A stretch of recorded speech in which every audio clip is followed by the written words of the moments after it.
शिवो नाम अशिस्वधिति ते पिता नमस्ते अस्तु मामा हिंसी निवर्तयामि आयुषे अन्याद्याय प्रजननाय रायस्पोषाय सुप्रजास्त्वाय सुवीर्याय।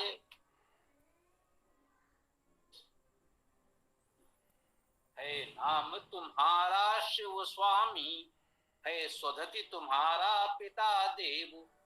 हे नमन, है नमन तुम्हें हिंसा न करो, खाद्यान हेतु तुम सृजन हेतु, हम प्रगति सुपोषण प्रजा हेतु, हम श्रेष्ठ वीरता हेतु सदा आयु में निश्चित वर्तमान। आयु की ही बात इसकी ही है। शेष तो ऋषि नारायण देवता रूप हम लोग पहले ही चर्चा कर चुके हैं।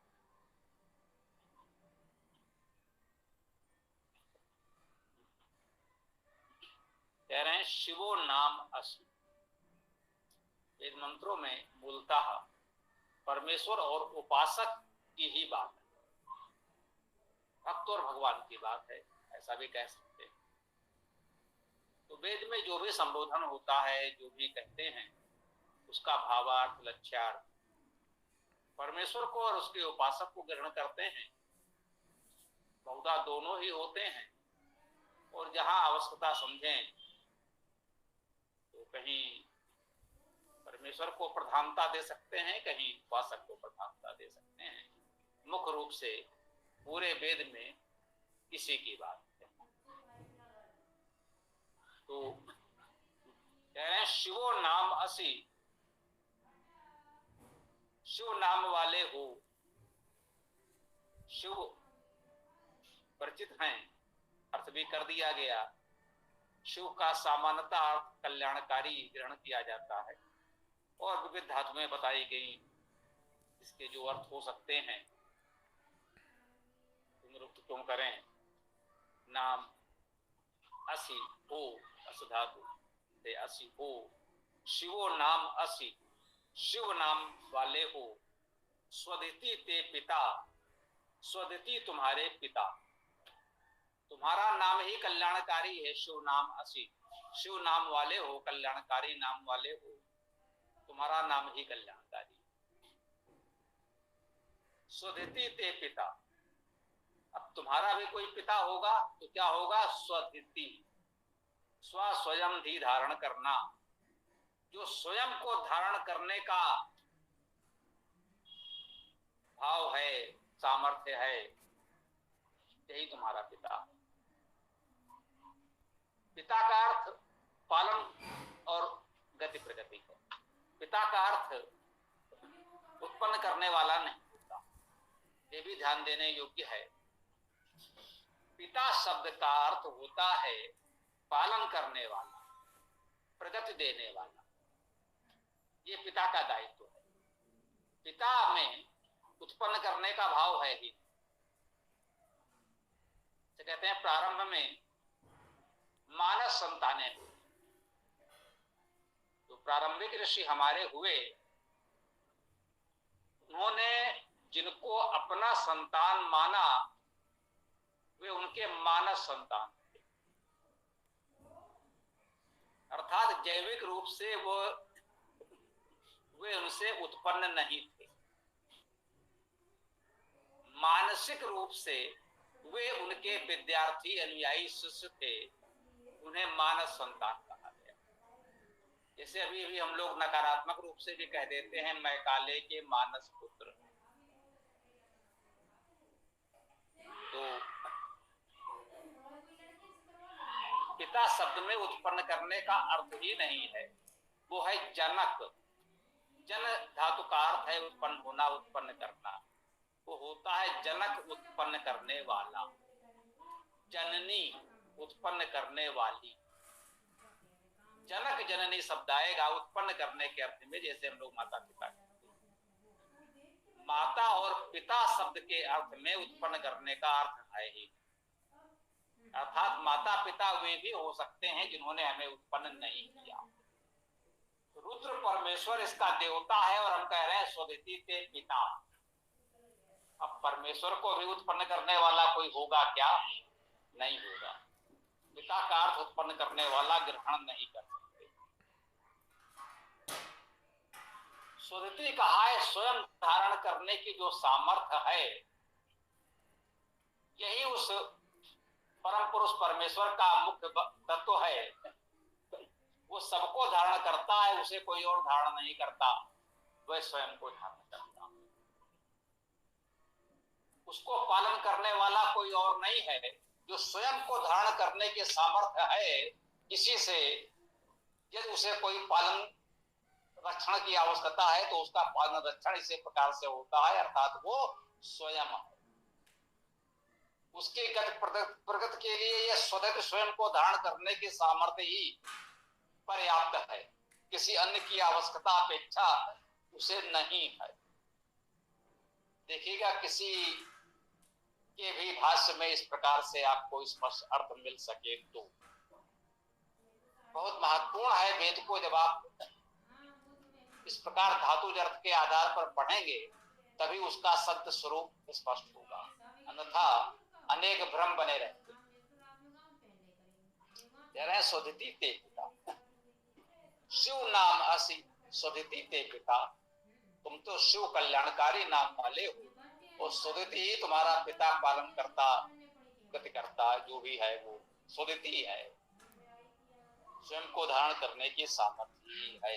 नमस्ते अस्तु, नमस्ते अस्तु, तुम्हें नमन हो, अस्तु हो, असि है, अस धातु से अस्तु हो।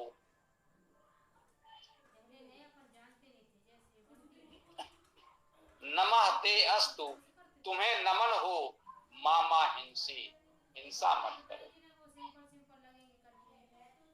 अब परमेश्वर से हम कह रहे हैं हिंसा मत करो, कहीं ना कहीं अपने आप को जो भूल चूक हमसे हो जाए उसमें एक कातर स्वर रक्षा करने का भाव हो सकता है, और यदि उपासक के लिए कहें तो ये निर्देश उपदेश हो सकता है कि हिंसा मत करो। स्पष्ट कहा है मामा हिंसी, हिंसा मत करो। तो मामा 2 बार आया है, नहीं नहीं हिंसी अर्थात हिंसा करो, नहीं नहीं हिंसा करो, हिंसा नहीं करो, कभी नहीं करो। निवर्तयाम, निवर्तमान हूं, सीधा सरल अर्थ है निवर्तमान हूं, निश्चित रूप से निरंतर वर्तमान हूं। परमेश्वर से उसका उपासक भी कह रहा है जब आपकी छत्र साया में है तो मैं भी निरंतर वर्तमान हूं, या परमेश्वर कह रहा है वेद में कि मैं तो निश्चित निरंतर सदा सर्वत्र वर्तमान हूं। आप अर्थ ग्रहण कर सकते हैं। इसलिए आयु से, आयु के लिए अन्नाध्याय, अन्न के लिए, अन्न खाने के लिए, या यूं कहें खाद्यान्न के लिए अधिक उपयुक्त है, सरल है, समझ में आ सकता। अन्नाध्याय,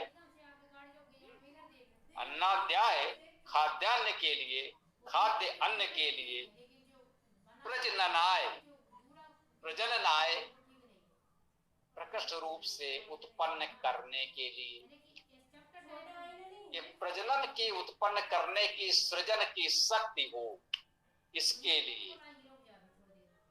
रायस पोषाय, राय के पोषण के लिए, ये रायस पोषाय का अर्थ गति प्रगति के पोषण के लिए, प्रकृष्ट प्रमुख उत्तम प्रजा प्रमुख सृजन के लिए, रायस पोषाय प्रगति के पोषण के लिए। राया, ये राया में रय धातु है गति के अर्थ। तो रायस पोषाय प्रगति के पोषण के लिए, सुप्रजास्त्वाय उत्तम प्रजा के लिए, सुवीर्याय उत्तम वीरता के लिए, निवर्त में निवर्तयामि निरंतर निश्चित वर्तमान। हमारा आयु, हमारा जीवन किस लिए है? ये आयु हो उसमें सृजनशीलता हो, गति प्रगति का पोषण हो, उत्तम प्रजा हम समाज को देकर जाएं, उत्तम वीरता हमारे जीवन में हो, इसके लिए ये हमारा आयु जीवन है। इसके लिए हमने इस मंत्र में परमेश्वर से प्रार्थना की है।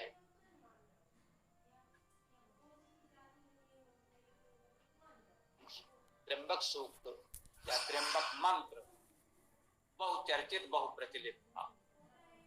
इसी उद्देश्य से ये अनुभव हुआ कि वेदायन में इसको होना चाहिए।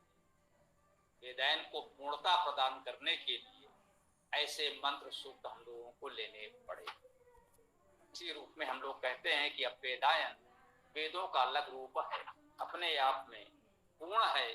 जो पूर्ण वेद नहीं पढ़ सकेंगे उनके लिए वेदायन भी अलग रूप में अपने आप में एक स्तर तक संपूर्ण वेद पढ़ने का, स्वाध्याय का आनंद लाभ दे सकता है। कल से हम लोग व्रत दीक्षा सूक्त पर चर्चा करेंगे। अध्याय 5 40 से 43 मंत्र ग्रहण करेंगे हम लोग व्रत दीक्षा सूक्त कल से। तो इस सूक्त को हमारे साथी सबको उपलब्ध करा देंगे। आज की बात हम यहाँ विराम देते हैं। अब जिसका जो भी प्रश्न हो, जो चर्चा करना चाहें कर सकते हैं, जो कुछ आप पढ़ना चाहें कह सकते हैं। ओम खम ब्रह्म।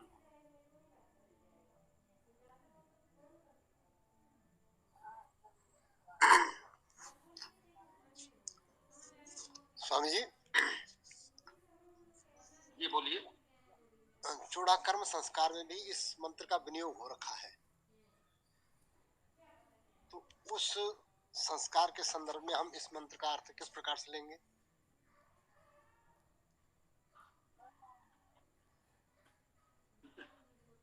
ये हमारा प्रयास ये है कि मंत्र का जो वास्तविक अर्थ है वो हम प्रस्तुत कर दें। शेष उस मंत्र का उपयोग, प्रयोग, विनियोग, संयोग कहाँ कहाँ बैठता है ये वो लोग जाने जो इसका जहां जैसे उपयोग करते हो वे देखिए। हम इतना ही कह सकते हैं कि जो इसका वास्तविक शाब्दिक अर्थ है उससे अलग, उससे विपरीत नहीं जाना चाहिए। शेष भावार्थ कहीं ना कहीं उपयोग कर लें तो स्वाभाविक है।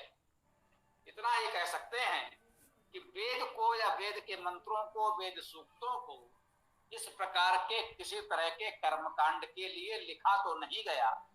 जब कर्मकांड विकसित हुए या समाज में प्रचलित हुए तो उनमें वेद मंत्रों का उपयोग किया गया। ये अच्छी बात है।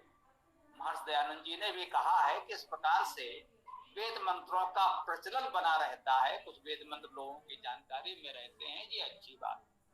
परंतु वेद मंत्रों का अर्थ कर्मकांडों के अनुसार करने का प्रयास किया जाए यह उचित नहीं है। यह मैं स्पष्ट करना चाहूंगा। जैसे हम कहते हैं उदाहरण के लिए, पुरुष सूक्त से मूर्त पूजा होती है, मूर्त पूजन में षोडशोपचार पूजन होता है, अच्छी बात है। इसी रूप में सही किसी रूप में आप वेद का एक सूक्त पढ़ते हैं, ये अच्छी बात है। परंतु उस सूक्त का, उस मंत्र का जो शाब्दिक अर्थ है वो वही रहेगा। शब्द का अर्थ मूर्त पूजा के अनुकूल तोड़ मोड़कर नहीं किया जा सकता, नहीं किया जाना चाहिए। इसी प्रकार से जिन मंत्रों का उपयोग, प्रयोग, विनियोग किसी भी कर्मकांड में किया जाता है, संस्कार हो, हवन पूजन, कुछ भी आप कह लें, तो मंत्र का अर्थ उसके अनुसार नहीं किया जाएगा। मंत्र का जो अर्थ है वही रहेगा। और कहीं भी कोई उसका उपयोग कर ले ये अच्छी बात है। शिवो नामस्याया, बालक के नामकरण में भी इसका उपयोग कर सकते हैं, प्रयोग विनियोग कर सकते हैं, अच्छी बात है।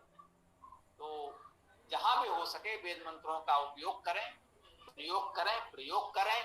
इससे वेद मंत्रों के प्रचार प्रसार में सहायता मिलेगी।